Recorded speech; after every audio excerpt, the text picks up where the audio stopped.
आज जो खुलासा हम लोग करने जा रहे हैं अगले 20 मिनट के दौरान, उसके बाद आप समझ जाएंगे कि बिल सिर्फ बहाना है। आतंकियों को दरअसल खालिस्तान का एजेंडा चलाना है। कृषि कानून खत्म नहीं हुआ तो भी आंदोलन कैसे जारी रखने की तैयारी हो रही है। जी हां, अगर कृषि कानून रद्द भी हो जाता है ना तो आंदोलन खत्म हो जाएगा, इसकी भी गारंटी नहीं है। उसके आगे तैयारी हो रही है। यही नहीं, अगर ये अंतर्राष्ट्रीय ताकतें सफल रही तो आगे चलकर भी देश में और भी बड़े स्तर पर आंदोलन और दंगे की तैयारी, वो कह रहे हैं तो अभी शुरुआत है।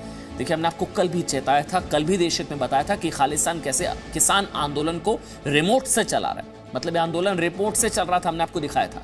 कल हमने किसान आंदोलन के नाम पर खालिस्तान की साजिश के दस्तावेजी सबूत भी हम आपको दिखा चुके हैं। कल हमने जो दस्तावेज दिखाए थे उसकी एक एक पंक्ति, यकीन मानिए, आज पूरी तरीके से सच साबित हुई। कल हमने आंदोलन की आड़ में खालिस्तानी एजेंडे के दस्तावेज आपको दिखाए थे। पावर पॉइंट प्रेजेंटेशन, दंगों का पावर पॉइंट प्रेजेंटेशन हमने आपको दिखाया था।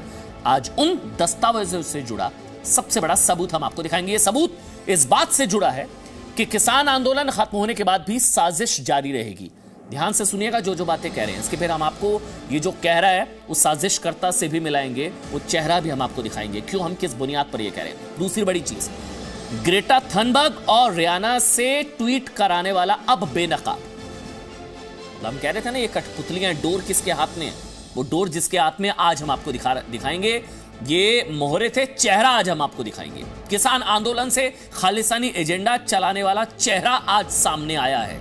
असल मास्टरमाइंड आप इसको कह सकते हैं। कृषि कानून वापस होता है तो खालिस्तान की जीत होगी। ये लोग कह रहे हैं खालिस्तान आंदोलन को ऑक्सीजन, आंदोलन से ऑक्सीजन, और कृषि कानून वापस होगा तो खालिस्तान की जीत होगी, ये लोग मानते हैं। किसान आंदोलन को टूल किट की तरह इस्तेमाल कर रहा है खालिस्तान। टूल किट, आंदोलन से ऑक्सीजन मिल रही है खालिस्तानियों को।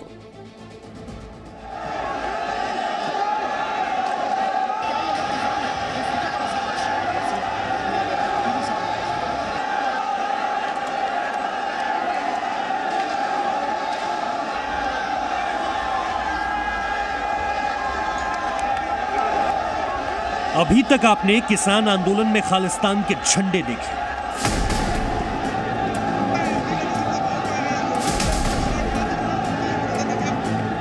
अभी तक आपने किसान आंदोलन में दिल्ली दंगे देखे,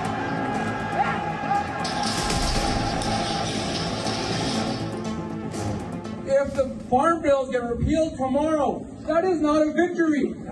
This battle begins. अभी तक आपने टुकड़े टुकड़े गैंग की इंटरनेशनल साजिश देखी। Anybody tells you that this battle is going to end with the repeal of the farm bills, they're trying to tell you that you are separate from Punjab and that you are separate from the Khalistan movement. You are not. लेकिन आप पहली बार खालिस्तान की साजिश का चेहरा देख रहे हैं। ये चेहरा आज आपको कल के जी न्यूज के खुलासे का सच बताएगा। कल जी न्यूज ने देशहित में दस्तावेज दिखाए कि पर्यावरण कार्यकर्ता ग्रेटा थनबर्ग कैसे खालिस्तान के एजेंडे पर काम कर रही है, और उन्होंने किसानों के समर्थन में जो ट्वीट किया था उसी में दिए गए एक लिंक में दिल्ली दंगों की पूरी पावर पॉइंट प्रेजेंटेशन छिपी थी। You have to understand the feeling and the emotion that the Khalistan group is bringing to this. I want the young people to hear this. The reason why the Khalistani people are so passionate about this, in the 1970s they wanted an independent land so that we wouldn't have to live through this movement. दंगों का ये power point presentation तैयार किया था खालिस्तान की समर्थक संस्था poetic justice foundation. दंगों के उसी पावर पॉइंट प्रेजेंटेशन में लिखा था कि आंदोलन की सबसे बड़ी कमजोरी है नो प्लान बियॉन्ड रिपील, यानी कृषि कानून वापस होने के बाद कोई प्लान नहीं। और दंगों का यह पावर पॉइंट प्रेजेंटेशन तैयार कराने वाला यही व्यक्ति है, नाम है मो धालीवाल। सुनिए जो बात कल जी न्यूज ने दस्तावेजों के जरिए दिखाई थी। धालीवाल वही बात कह रहा कि कृषि बिल खत्म भी हो जाए तो आंदोलन खत्म नहीं होगा। If you see somebody with a sign that you don't understand that has this bad word Khalistan on it, ask questions, learn, understand what's going on and why those people are here. Khalistan समर्थक धालीवाल के इस बयान का मतलब यह है कि खालिस्तान चाहता है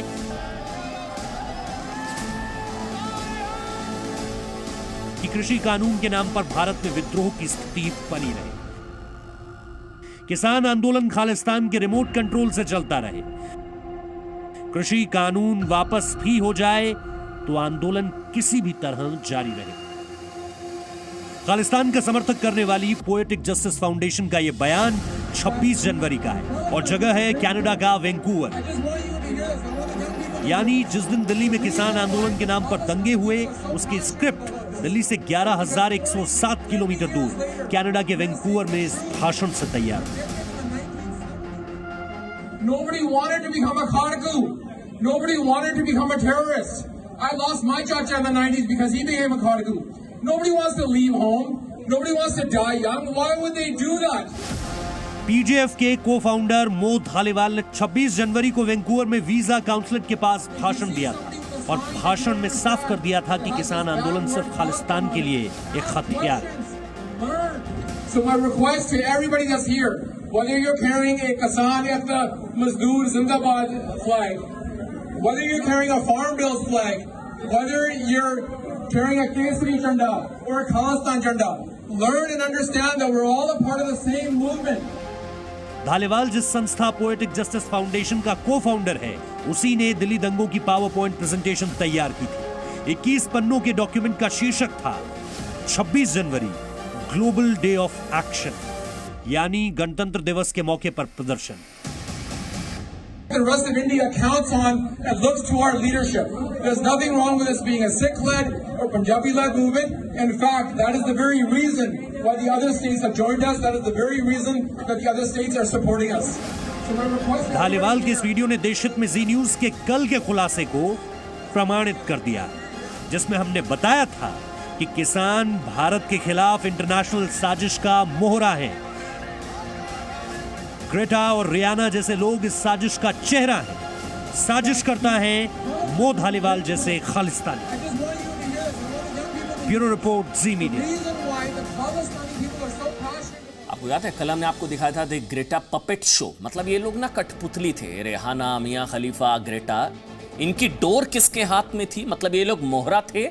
चेहरा कौन था ना, मास्टरमाइंड आप कहिए, ये मो धालीवाल। आतंकी संगठन खालिस्तान के समर्थक मो धालीवाल को भी आपको ना जानना चाहिए है कौन, जो रिमोट से सब चला रहा है, रिमोट से वहां बैठकर यहां दंगे करा रहा है। देखिए, कनाडा में रहने वाला मो धालीवाल पंजाब को भारत से तोड़ना चाहता है। मो धालीवाल भारत विरोधी कई प्रदर्शनों में शामिल हो चुका है। ये दिल्ली में बवाल का धालीवाल है। 1984 में मारे गए मो धालीवाल का चाचा खालिस्तानी आतंकवादी था। मो धालीवाल की टूलकिट को ही ग्रेटा थनबर्ग ने गलती से शेयर कर दिया था। आप सोचिए, अगर ग्रेटा से गलती नहीं होती तो ये तो खुलासा ही नहीं हो पाता, पता ही नहीं लग पाता कि कितनी अंतर्राष्ट्रीय ताकतें थी जो भारत के टुकड़े टुकड़े करने की कोशिश कर रही थी। मो धालीवाल की देखरेख में ही दिल्ली दंगों की पावर पॉइंट प्रेजेंटेशन बनी थी, जो कल हमने आपको दिखाई थी, जिसमें राष्ट्रवादी मीडिया को खतरा बताया गया था और यह कहा था कि नो प्लान बियॉन्ड रिपील, मतलब कल को अगर कानून रद्द हो गए तो आगे कैसे करेंगे हम भारत में, आगे कैसे दंगा करेंगे। कल को प्लान रिपील हो गए तो, कृषि कानून रद्द हो गया तो मो धालीवाल ही किसान आंदोलन में शामिल खालिस्तानियों को पैसा मुहैया करा रहा है, फंडिंग। आज वहां तक पहुंचा है जी न्यूज।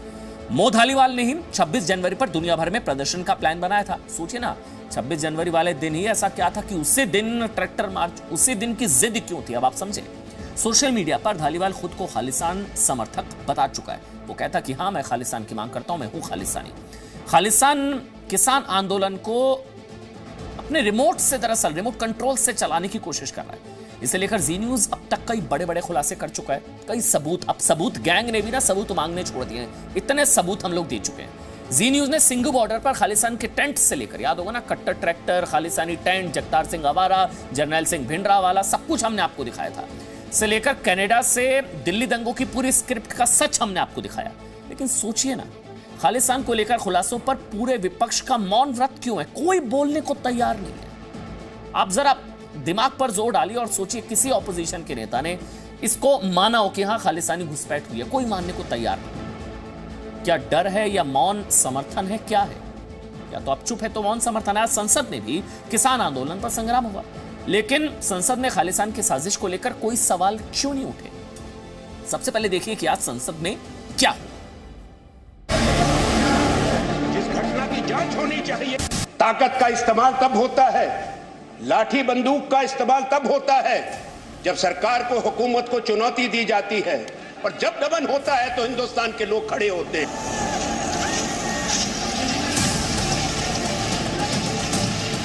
किसानों को इस बात के लिए बरगलाया गया है कि ये कानून आपकी जमीन को ले जाएंगे।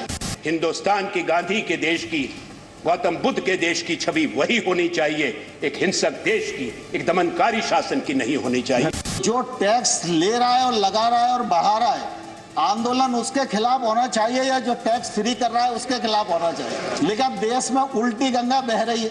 लोगों को तंग और तबाह करके उनमें फूट डाल के आप जो कोशिश कर रहे हैं उसमें यशस्वी होने वाले नहीं है। भारत सरकार नरेंद्र मोदी जी का नेतृत्व पूरी तरह किसानों के प्रति प्रतिबद्ध है। 26 जनवरी को जो कॉन्स्पिरेसी थी, ये किसान को डिवाइड करने की एक कॉन्स्पिरेसी थी। किसान आंदोलन के लिए हम लोगों ने लगातार उनको सम्मान देने की कोशिश की है। 12 बार ससम्मान बुलाकर बातचीत की है। डर से, डरावे से, बंदूक से, तोप से ये डरने वाली कौमें नहीं, इन्होंने तो सारी हिस्ट्री ही शहादत की है। कृपया करके ऐसी राजनीति मत कीजिए जो गणतंत्र पर सवाल हो, ऐसी राजनीति मत कीजिए जो भारत की अस्मिता पर सवाल हो। ऐसा नहीं है कि इनको पता नहीं है, ऐसा नहीं है कि किसी नेता को ये जानकारी नहीं है कि खालिस्तानी घुसपैठ हो चुकी है। कई मंत्री खुलेआम बोल चुके हैं, लेकिन आज संसद में कोई बोलने को तैयार नहीं था। ये सच का सामना ही नहीं कोई करना चाह रहा है। देखिए, आज आपने संसद की कार्रवाई देखी, गूगल कीजिएगा, अखबारों में ढूंढिएगा कि विपक्ष के किस नेता को किसान आंदोलन में खालिस्तान की चिंता हुई। या तो ये डर है या मौन समर्थन है। देश में विपक्ष के कई ऐसे नेता हैं जिन्हें खालिस्तान के खिलाफ संसद में आवाज उठानी चाहिए। ये नेशनल सिक्योरिटी का मसला हो चुका है। देश की सुरक्षा के लिए जरूरी है, राष्ट्रीय सुरक्षा के लिए जरूरी है, देश हित के लिए जरूरी है कि इस मुद्दे पर प्रदर्शन करना चाहिए। अब इनके खिलाफ प्रदर्शन, आप सोचिए ना, ये जो प्रदर्शन हो रहा है, खालिस्तानी घुसपैठ के खिलाफ प्रदर्शन होगा क्या? कि खालिस्तानी घुसपैठ हो गई है, इसके खिलाफ प्रदर्शन करिए ना। लेकिन आप हैरान रह जाएंगे कि विपक्ष के जो बड़े बड़े नेता किसान आंदोलन के लिए आक्रोश दिखा रहे हैं ना, वो आश्चर्यजनक रूप से खालिस्तान पर खामोश हैं। राहुल गांधी, ममता बनर्जी, अरविंद केजरीवाल, तेजस्वी यादव, शरद पवार, मतलब किसान आंदोलन पर बोल रहे हैं, लेकिन खालिस्तानी घुसपैठ पर सच का सामना आखिर कोई करने को तैयार है क्यों नहीं? और अब देशहित से जुड़ी एक और बड़ी खबर देखिए। हॉलीवुड की सुपरस्टार रियाना में जब से किसानों के समर्थन में ट्वीट किया है ना रियाना ने, तब से बहुत लोग सोच रहे थे कि जो महिला कभी भारत आई नहीं है, जिसको कृषि कानून के बारे में कक्का गा नहीं पता, ABCD नहीं पता, लाल किले की हिंसा के बारे में कुछ नहीं जानती, उसे अचानक से किसानों से हमदर्दी क्यों हो गई? ऐसा अचानक से हृदय परिवर्तन क्या हो गया कि अचानक से किसानों के लिए ट्वीट कर दिया? कुछ तो होगा ना। अब सुनिएगा, सूत्र बता रहे हैं कि रियाना ने किसानों को समर्थन में जो ट्वीट किया उसके बदले $2.5 मिलियन लिए हैं। $2.5 मिलियन, इसे स्पॉन्सर्ड ट्वीट कहा जाता है। Sponsored tweet.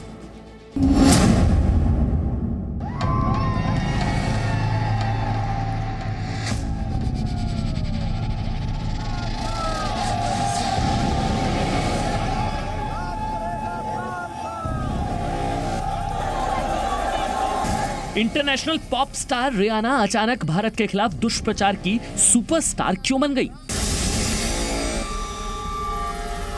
क्या किसानों से उनकी हमदर्दी की वजह थी $2.5 मिलियन? $2.5 मिलियन यानी कि करीब 18 करोड़ 25 लाख रुपए। सूत्रों के मुताबिक पॉप स्टार और हॉलीवुड की सुपरस्टार रियाना की किसानों के लिए हमदर्दी की यही वजह थी। उन्हें किसानों के लिए एक समर्थन वाले ट्वीट के बदले 18 करोड़ रुपए मिले थे। यह उनके एक स्पॉन्सर्ड ट्वीट की कीमत है, यानी 18 करोड़। 18 के आगे 7 शून्य। जिनके मन में भारत का विरोध करना है वो इस बात से बेफिक्र रहे कि उनका कोई भी मंसूबा भारत में पूरा नहीं होगा, क्योंकि भारत अपनी रक्षा करना भी जानता है और अपने मसलों का हल खोजना भी जानता है और उसमें पूरी तरह सक्षम है। पॉप स्टार रियाना ने 2 फरवरी को किसान आंदोलन के समर्थन में ट्वीट करते हुए पूछा था कि हम इस बारे में बात क्यों नहीं कर रहे हैं। इसके साथ उन्होंने #फार्मर प्रोटेस्ट भी ट्वीट किया था। ध्यान दीजिए कि किसानों के समर्थन में यही #फार्मर्स प्रोटेस्ट ग्रेटा थनबर्ग ने भी ट्वीट किया था। और जी न्यूज ने कल ही खुलासा किया था कि ग्रेटा थनबर्ग किसानों के समर्थन के नाम पर खालिस्तान का एजेंडा आगे बढ़ा रही है। और अब सूत्रों के मुताबिक खुलासा हुआ है कि एक पीआर एजेंसी ने पॉप स्टार रियाना को किसान आंदोलन में ट्वीट करने के लिए $2.5 मिलियन की रकम दी थी और 2.5 मिलियन लेने के बाद ही रियाना ने ये ट्वीट किया। इंटरनेशनल लेवल पे भारत की छवि बदनाम करने का कुछ लोग प्रयास कर रहे हैं। वो उन लोगों की हैसियत नहीं है। भारत में ही बैठे हुए जयचंद अपनी सत्ता की लोलुपता में अपनी गद्दी पर बने रहने के लिए इस प्रकार के लोग हैं जो उनको शह दे रहे हैं। रियाना ने अपने ट्वीट में #फार्मर्स प्रोटेस्ट को आगे बढ़ाया था और जी न्यूज ने कल ही देश हित में बताया था कि इस हैशटैग को आगे बढ़ाने के पीछे खालिस्तान का समर्थन करने वाली संस्था पोएटिक जस्टिस फाउंडेशन है, जिसने दिल्ली दंगों की प्रोजेक्ट रिपोर्ट तैयार की थी और 26 जनवरी को भाषण में बता दिया था कि आंदोलन का मकसद पंजाब को भारत से तोड़ना है। So my request to everybody that's here, whether you're carrying a Kisan Ekta Mazdoor Zindabad flag, whether you're carrying a Farm Bill flag, whether you're carrying a Kesari Jhanda or a Khalistan Jhanda, learn and understand that we're all a part of the same movement. The rest of India counts on and looks to our leadership. There's nothing wrong with this being a Sikh-led or Punjabi-led movement. In fact, that is the very reason why the other states have joined us. That is the very reason that the other states are supporting us. Zee News ने देश हित में 3 फरवरी को ही सवाल उठाया था कि जिस पॉप स्टार ने जिंदगी में कभी भारत नहीं देखा, जिसे कृषि कानून की ABCD नहीं पता, जो अमेरिका की कैपिटल हिंसा पर खामोश रही, उसे अचानक कैसे भारत के किसानों की चिंता हो गई। सूत्रों के मुताबिक रियाना को तो ट्वीट के बदले 2.5 मिलियन यानी कि 18 करोड़ रुपए मिले। अब सवाल यह कि ग्रेटा थनबर्ग और एडल्ट स्टार मिया खलीफा क्यों खालिस्तान का एजेंडा आगे बढ़ा रही है। ब्यूरो रिपोर्ट, जी मीडिया। आप सोचे ना, इसे इन्हें कोई किसानों की थोड़ी ना चिंता है या इन्हें फिक्र हो रही है भारत के किसानों की, इसलिए इन्होंने ट्वीट कर दिया रियाना ने। इनको 18 करोड़ मिले, मैं दावे के साथ कह रहा हूँ इनको कोई 20 करोड़ दे दे, किसान बिल के समर्थन में भी ट्वीट कर देंगे ये लोग। तब सोचिए ये लोग कहाँ मुँह दिखाएंगे जो आज रियाना के दीवाने हुए जा रहे हैं। कल को रियाना को 20 करोड़ दे देगा ना कोई, या मियाँ खलीफा को 20 करोड़ दे देगा, ये पैसे के लिए ट्वीट करने वाले लोग हैं। 18 करोड़, सोचिए 18 करोड़ 25 लाख मिले एक ट्वीट के, तो कोई क्यों नहीं ट्वीट करेगा भाई। रियाना की थोड़ी ना गलती है, पैसे के लिए स्पॉन्सर्ड है, उनका काम है, इन्होंने ट्वीट कर दिया। और मैं दावे के साथ कह रहा हूँ 18 करोड़ दिया है खिलाफत करने के लिए, मुखालफत करने के लिए। कोई इनको 20 करोड़ दे देगा ना कल कोई और PR एजेंसी, ये किसान बिल के समर्थन में ट्वीट कर देंगी। फिर ये लोग जो आज रियाना के पीछे पड़े हुए कि किसान नेता है, वो लोग कहाँ मुँह दिखाएंगे। किसान आंदोलन के बहाने आप जानते हैं एक और खालिस्तानी एजेंडा चलाया जा रहा है, दूसरी ओर किसान आंदोलन की वजह से दिल्ली के गाजीपुर पर बच्चे काफी दुखी हैं, आप जानते हैं, क्योंकि किसान आंदोलन की वजह से स्कूल बंद हैं, उनकी पढ़ाई रुकी हुई है।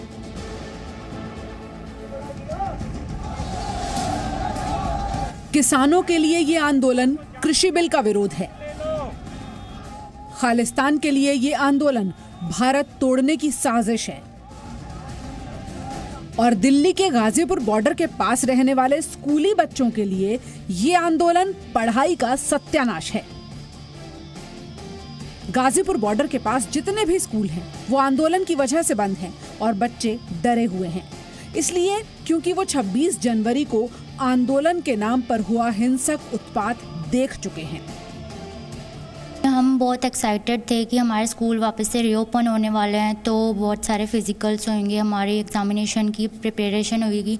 बट जिस तरीके से प्रोटेस्ट चल रहे हैं ये फार्मर्स के, तो हम मतलब बिल्कुल भी सेफ़ नहीं लग रहा है, क्योंकि प्रोटेस्ट कर रहे हैं रोड पे भी, और हमारा जो स्कूल है बॉर्डर के बहुत पास है। बहुत ज़्यादा अनसेफ फील करते हैं। जो अभी 26 जैन को फार्मर ने प्रोटेस्ट किया था, उन्होंने बोला था कि हम ऐसा कुछ नहीं करेंगे, बट इन लोगों ने बहुत ज़्यादा प्रोटेस्ट करा था। हमारे गाजीपुर बॉर्डर पे भी बहुत प्रोटेस्ट हुआ था, तो अभी हमारे एजुकेशन का भी बहुत लॉस हो रहा है इस वजह से। 26 जनवरी को हुई हिंसा से घबराए हुए कई स्कूलों ने, जो दिल्ली और NCR के बॉर्डर्स पर बने हुए हैं, कल छुट्टी की घोषणा कर दी है। लेकिन 6 फरवरी के बाद स्कूल खुल भी गए तो भी कई परिवार वाले बच्चों को स्कूल नहीं भेजेंगे। उन्हें डर है कि आंदोलन के नाम पर हिंसा और दंगे जैसी स्थिति कभी भी आ सकती है। बच्चों की पढ़ाई में भी दिक्कत हो रही है। बहुत खुशी हुई थी हम लोगों को कि सरकार ने निर्देश दिए कि स्कूल खुलेंगे। उसके बाद में फिर जो ये चल रहा है, चक्का जाम चल रहा है, इसकी वजह से चक्का जाम होगा, फिर रैलियां होंगी, पता नहीं आगे तो और क्या होगा। तो इससे हम लोगों को बिल्कुल भी नहीं है कि हम अपने बच्चों को स्कूल भेजें। ये लोग बोलते कुछ हैं और करते कुछ हैं। 26 जनवरी को इन्होंने बोला था कि हम शांतिपूर्ण मार्च निकालेंगे, लेकिन ऐसा नहीं किया।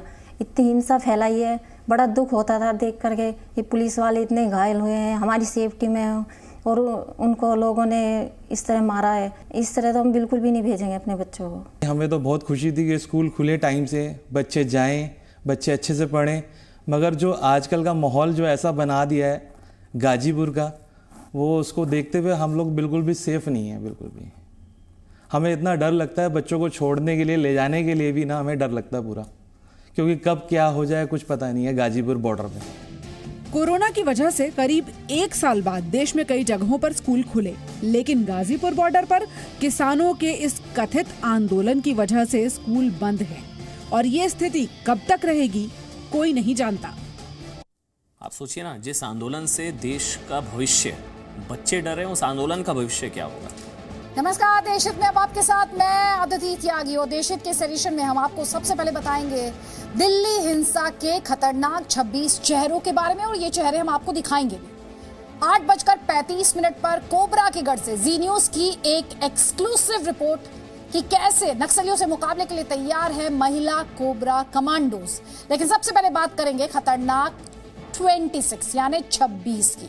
तो देश के गौरव लाल किला को 26 जनवरी को कुछ लोगों ने घायल कर दिया, उसकी गरिमा पर चोट की।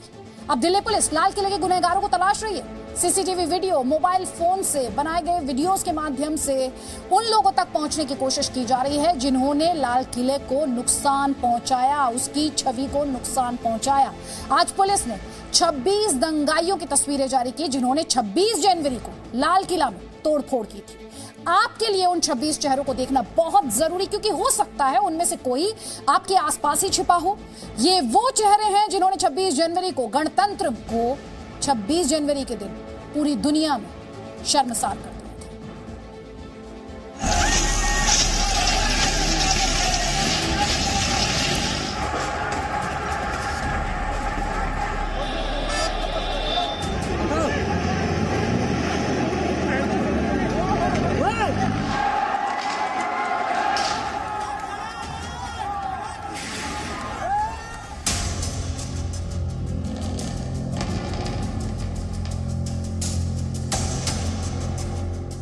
ये चेहरे पहचान लीजिए।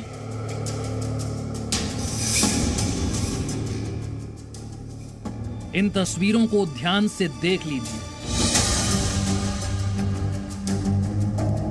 ये दिल्ली के गुनहगार हैं।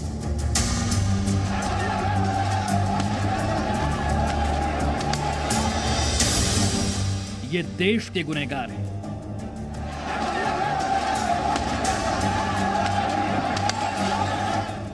ये लाल किला के मुजरिम हैं। इन चेहरों ने कितना बड़ा अपराध किए, के लिए आपको फ्लैशबैक में जाना होगा। पुलिस वालों पर हमला, पुलिस वालों को कुचलने की कोशिश, लाल किला में तोड़फोड़, लाल किले में तलवार।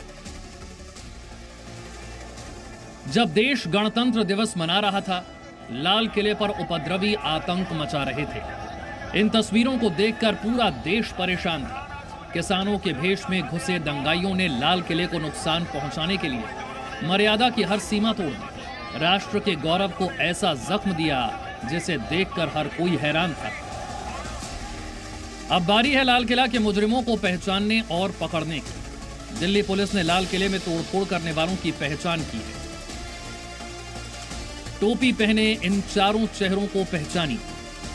इनके हाथों में लाठी है और सामने टिकट काउंटर की विंडो। लाल किले को नुकसान पहुंचाने में इनका हाथ है।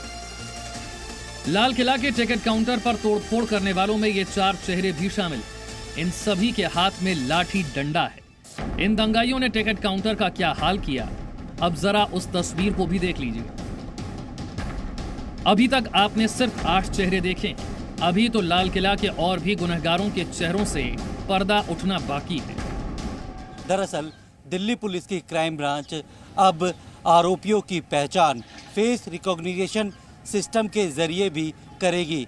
इस सिस्टम के तहत एक डाटा उस सॉफ्टवेयर में डाला जाता है जिसमें कि जो क्रिमिनल एलिमेंट होते हैं उनकी पहचान हो जाती है। इसके लिए बाकायदा हरियाणा और पंजाब पुलिस से भी ऐसे लोगों की जानकारी मांगी जाएगी। लाल जैकेट में टूटे शीशे की अगली तरफ दिख रहे इन दोनों दंगाइयों की भी पुलिस को तलाश है। नीली पगड़ी और सफेद जैकेट पहने इस दंगाई ने भी लाल किले को नुकसान पहुंचाया। दिल्ली के इन 3 दंगाइयों को पहचानिए। काली पगड़ी और लेदर के काले जैकेट पहने इस दंगाई के हाथ में कृपाण है। उसके बगल में दूसरा दंगाई शीशे को तोड़ने के लिए लाठी मार रहा है। वहीं दूसरी तस्वीर में भी एक दंगाई नजर आ रहा है। इन 3 चेहरों को भी गौर से देखिए। इन तीनों के हाथ में डंडा है। अगर ये आंदोलनकारी किसान हैं तो इनके हाथ में डंडों का क्या काम? 26 जनवरी के दिन दंगाइयों ने लाल किले में हर तरफ उत्पात मचाया था। लाल किला का कोई ऐसा हिस्सा नहीं बचा था जहां दंगाइयों ने तांडव ना मचाया। ये 3 दंगाई भी लाल किले को नुकसान पहुंचाने में शामिल थे। इन सभी की मंशा क्या थी, ये इनके हाथ में मौजूद डंडों से साफ हो जाता है। इन 3 चेहरों को भी पहचानने की कोशिश कीजिए। कहीं लाल किले के ये मुजरिम आपके आसपास तो नहीं छिपे। गणतंत्र दिवस के दिन लाल किले को नुकसान पहुंचाने वालों की पहचान करने के लिए दिल्ली पुलिस लाल किला के अंदर लगे सीसीटीवी वीडियो के साथ साथ सोशल मीडिया पर अपलोड वीडियो को भी खंगाल रही है। इसमें जो लोग शामिल हुए थे, पहले उनका पहचान करना, चिन्हीकरण करना उनका बहुत जरूरी अहम होता है। उसमें हमारी जो टीम लगी है वो लगातार जो वीडियो फुटेजेस हमारे पास हैं और लगातार हमें पब्लिक की तरफ से और तमाम सोर्सेज से जो हमें मिल रहे हैं उसको हम इकट्ठा करके साइंटिफिकली उसको एग्जामिन करा रहे हैं और उसमें से जो तस्वीरें दंगाइयों का जो तस्वीरें सामने निकल करके आ रहे हैं उसको हम डेवलप करके उनको पहचान के लिए प्रयास कर रहे हैं। 26 जनवरी को लाल किले में उपद्रवियों को भड़काने के पीछे कई लोगों का हाथ था। उन्हीं में से एक था नीली पगड़ी पहना ये शख्स इकबाल सिंह। इकबाल सिंह ने 26 जनवरी को 83 मिनट तक फेसबुक पर लाइव वीडियो स्ट्रीमिंग की थी और इस दौरान वो लोगों को भड़काता रहा। इकबाल सिंह पर पहले से ही 50,000 रुपए का इनाम है। इसके बनाए वीडियो में जिन जिन लोगों के चेहरे दिखे थे, अब दिल्ली पुलिस को उनकी भी तलाश है। वीडियो के आधार पर पुलिस ने कुछ दंगाइयों की तस्वीरें जारी की। इन लोगों को गिरफ्तार करने के बाद दिल्ली पुलिस ये जानने की कोशिश करेगी क्या ये लोग काफ़ी समय से किसान आंदोलन का हिस्सा थे या फिर 26 जनवरी को हिंसा करने के मकसद से ही दिल्ली आए थे और किन लोगों ने इनको उकसाकर लाल किले की तरफ भेजा था। दिल्ली पुलिस अब तक 60 से ज्यादा उपद्रवियों की तस्वीरें सार्वजनिक कर चुकी है। लाल किला के गौरव को नुकसान पहुंचाने वाले ये दंगाई अगर आपको कहीं भी नजर आए तो दिल्ली पुलिस को तुरंत इसकी जानकारी दें ताकि कानून इन्हें इनके जुर्म की सजा दे सके। दिल्ली से प्रमोद शर्मा और राजू राज के साथ ब्यूरो रिपोर्ट, जी मीडिया। तो अगर आप इन चेहरों को पहचानते हैं तो पुलिस के बारे में इन चेहरों को लेकर सूचना जरूर दें। आगे बढ़ेंगे और देश हित में अब बात करेंगे नारी शक्ति की। छत्तीसगढ़ और ओडिशा के घने जंगलों में नक्सलियों का मुकाबला करने के लिए अब महिला कोबरा से उन्हें टक्कर मिलने वाली है। सीआरपीएफ ने नक्सली इलाकों में ऑपरेशन को अंजाम देने के लिए महिला कोबरा कमांडो का एक दस्ता तैयार किया है। गुरुग्राम के सीआरपीएफ एकेडमी में ट्रेनिंग पूरी करने के बाद 6 फरवरी को कोबरा कमांडो की पहली महिला यूनिट को सीआरपीएफ में आधिकारिक रूप से शामिल कर लिया जाएगा। तो गुरुग्राम से देखिए मेरे सहयोगी मनीष शुक्ला की एक्सक्लूसिव रिपोर्ट।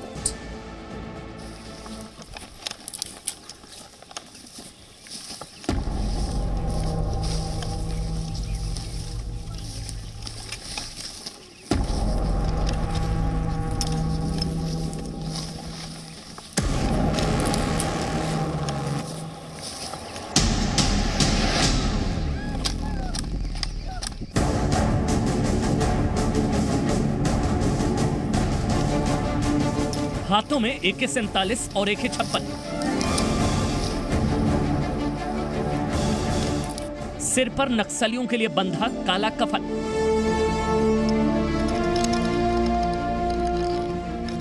नक्सलियों का काल यह है कोबरा लेडी कमांडो।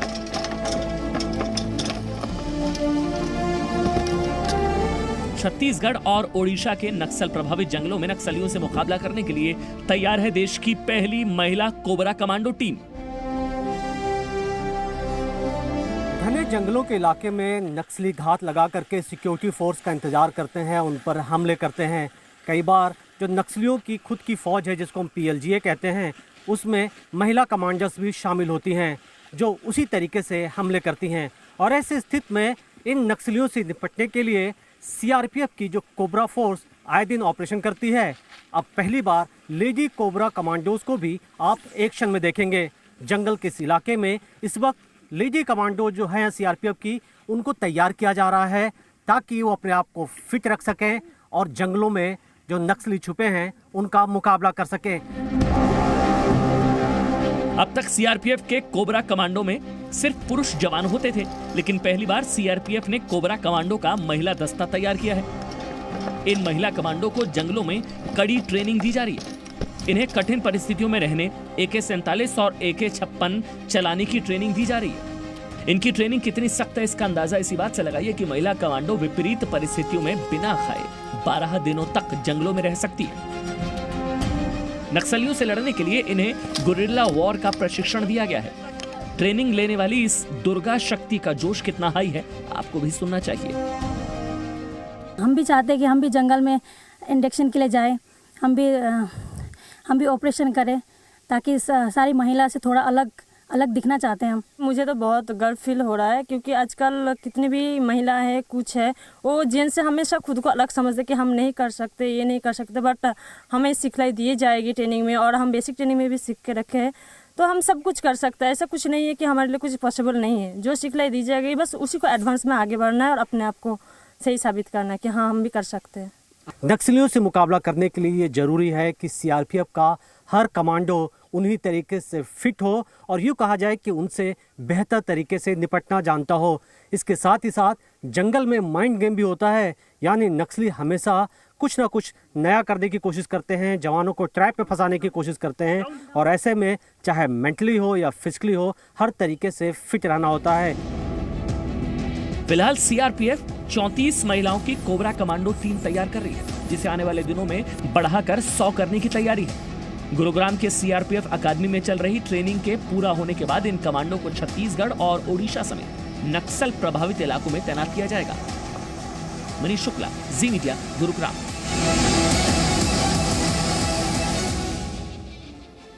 उदेशित में अब खबर धरती पर जन्नत यानी कश्मीर की। बर्फबारी में कश्मीर की खूबसूरती और निखर जाती है, और ऐसी तस्वीरें आपने जी न्यूज़ पर लगातार देखी भी हैं। आप जानते हैं कश्मीर को भारत का स्विट्जरलैंड भी कहते हैं। एक दौर रहा जब फिल्मों की शूटिंग बिना कश्मीर के पूरी ही नहीं हुआ करती थी, लेकिन आतंकवाद ने कश्मीर को बॉलीवुड से दूर कर दिया। अनुच्छेद 370 हटने के अब करीब 1.5 साल बाद जम्मू कश्मीर में फिर से लाइट, कैमरा और एक्शन की शुरुआत हो गई।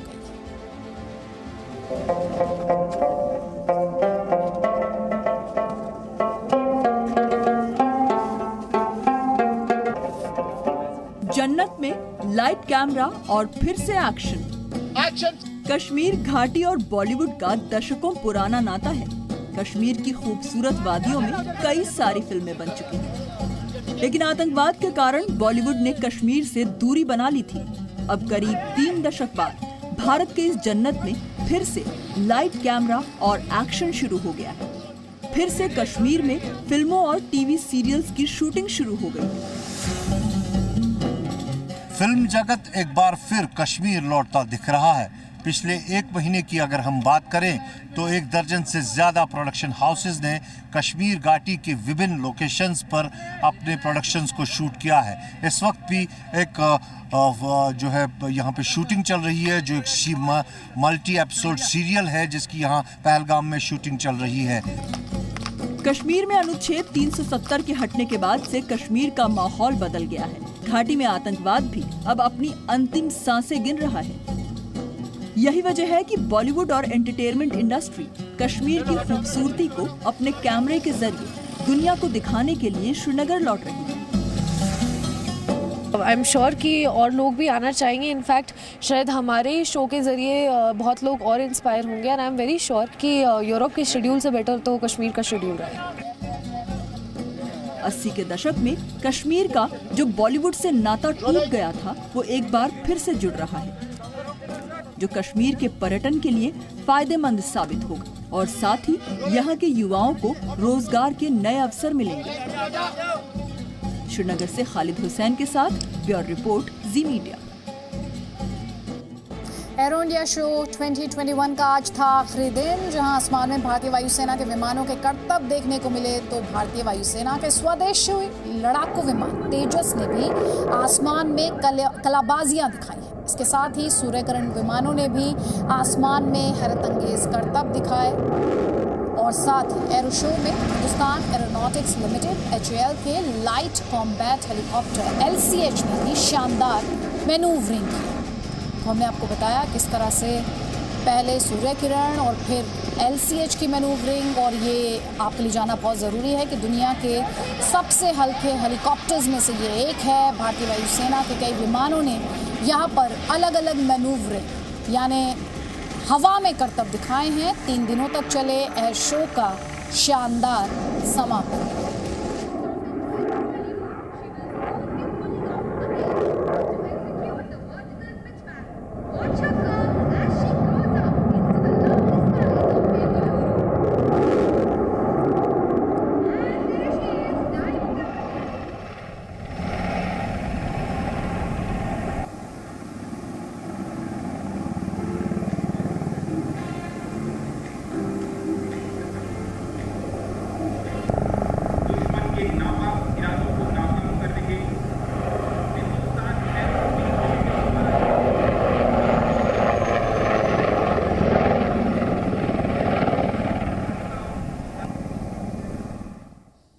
और इनके अलावा रफाल भी एक्शन में दिखाई दिया है। Presenting B News app available on Google Play and App Store. Download it now.